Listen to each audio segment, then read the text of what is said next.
Obviously, disappointing weekend for us in Daddy-Ficklin. Not what we had wanted. Hats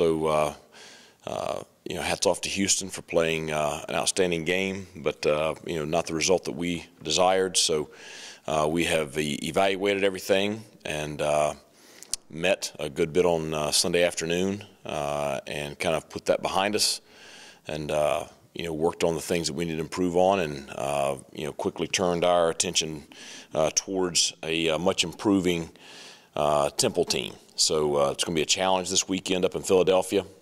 Just watching the last 5-6 weeks of their season, they've improved drastically from the beginning of the year. Quarterback Warner is playing at a very high level, especially for a young player. Of course, he has really good bloodlines.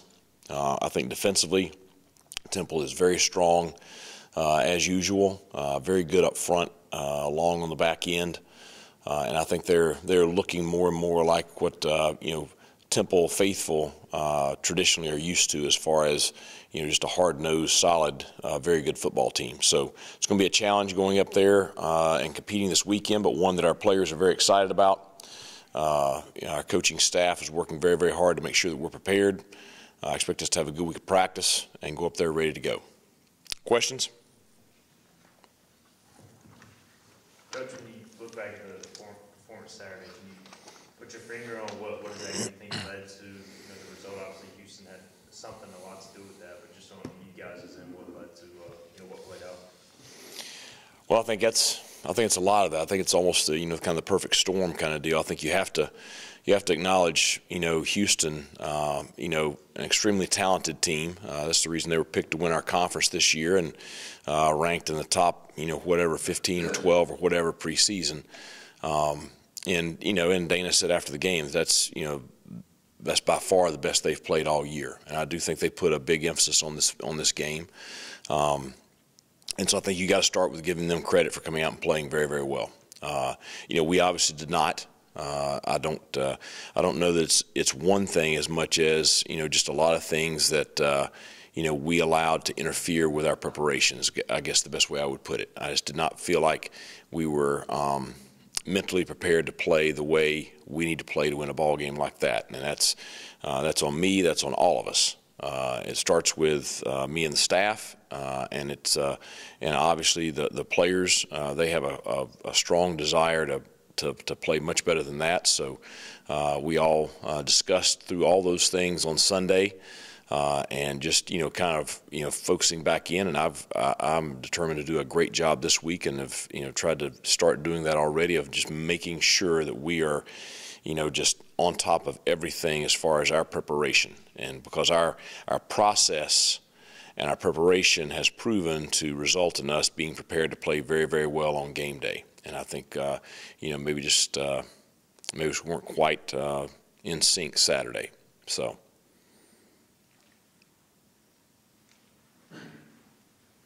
Coach, you expect to see a Temple team that's going to throw everything at you. They have really nothing to play for, not a bowl game or anything, and they scored a bunch against Houston. They faked a field goal for a touchdown in that game, and they've shown some things that they can do. Well, I think that, again, you look at the last half of the year, and I think they've played very, very well. They have, what is a pretty typical, big physical offensive front. I mean, they're 6'5", 6'6", 6'7" across the board. They have a big, strong running back that we saw last year. Receiver-wise, they have, several wideouts that have, good speed, very good hands, good route runners. They have two really, really solid tight ends. To me, the difference in this Temple offense versus last year is the quarterback. E.J. Warner is, he reminds me very much of the way his dad played. NFL Hall of Famer Kurt Warner. He's very decisive with his decision-making, very accurate thrower, very calm in the pocket, and doesn't make a lot of mistakes, doesn't take sacks, gets the ball out quick.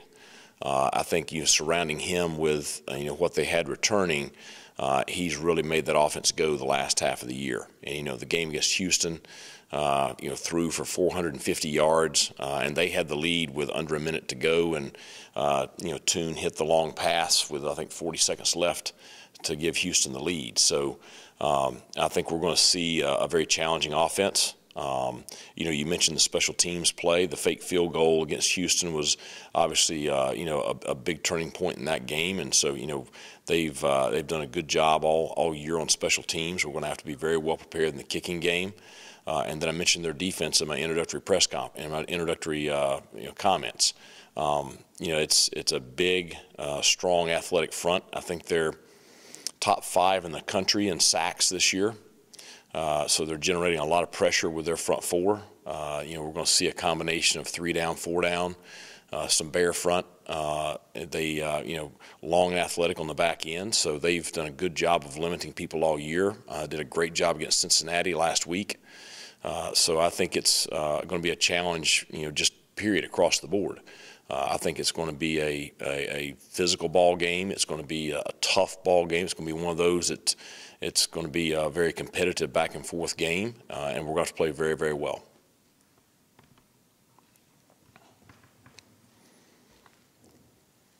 In the past, you've talked about there's not many things that defenses can throw a hole that he hasn't seen, as well as your offensive line's done a really good job protecting him this year. But this probably is the best front four you've seen getting after the quarterback. Where is your confidence level going into this week that they can keep holding off his back? Well, I believe in our kids every week. They've done a good job all year long, so there wouldn't be any reason for me to think otherwise. So they'll be prepared and ready to go.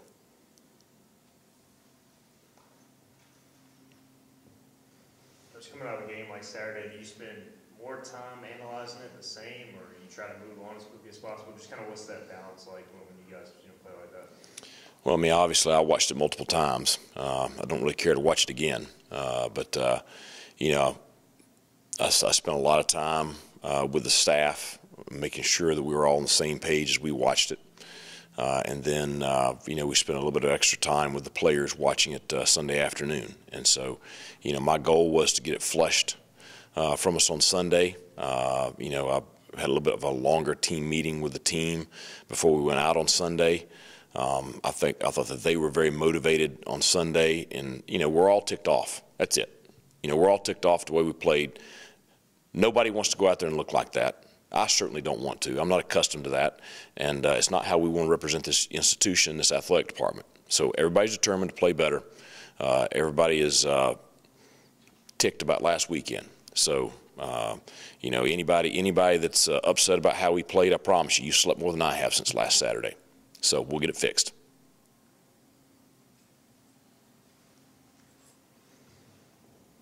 Going up to Temple, obviously a huge stadium, probably the biggest crowd. Just how important will it be to bring that energy and be very engaged on the sideline? Everybody that makes the travel roster. No doubt. I think that's why. That's why it's so important that we have the correct mindset and mentality. When we leave here on Friday, our team prepared to play with the right mindset. We'll have great energy on the sideline. We'll have great energy on the field, and that's what we'll have to have. That's the way we want to play. That's the way all of us want to play, and so that'll be a big key for it.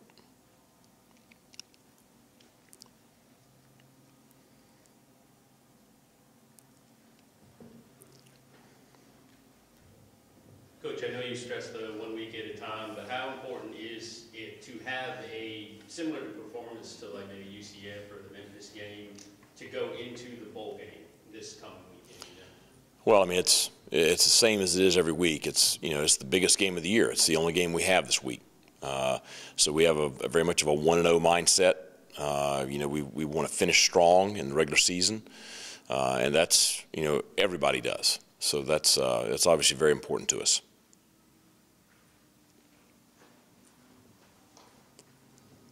Just keeping back-to-back years with 1,000 yards rushing obviously says a lot about him, but also the offensive line. And I think first time in 7-8 years that's been done at ECU. So what does that kind of say about the progress of the run game?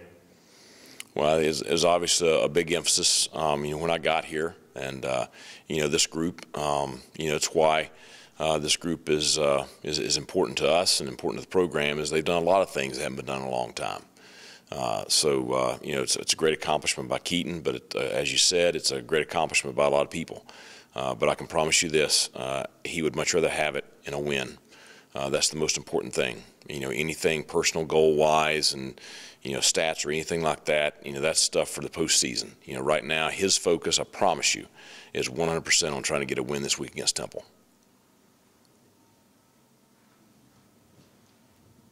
Coach, when you watched the tape back, I felt like there wasn't a ton of pressure on Tooney and all day to throw. Did you see that when you watched it back, or was that like a planned thing with like a zone defense or what? Well, I think it depends on what snap you're looking at, because, you know, there were times where we're bringing 8 people. You know, he had to get it off pretty quick, and it's a mix against playing against a guy like that of, you know, pressuring him or playing coverage. Obviously, you know, we need to do both better. Does this game sort of present an opportunity to maybe look to the future a little bit and play some different guys, or does it go hand in hand with also trying to win? Like, are those two ideas exclusive? Our goal every single week is to go 1-0. That's it. The best players play.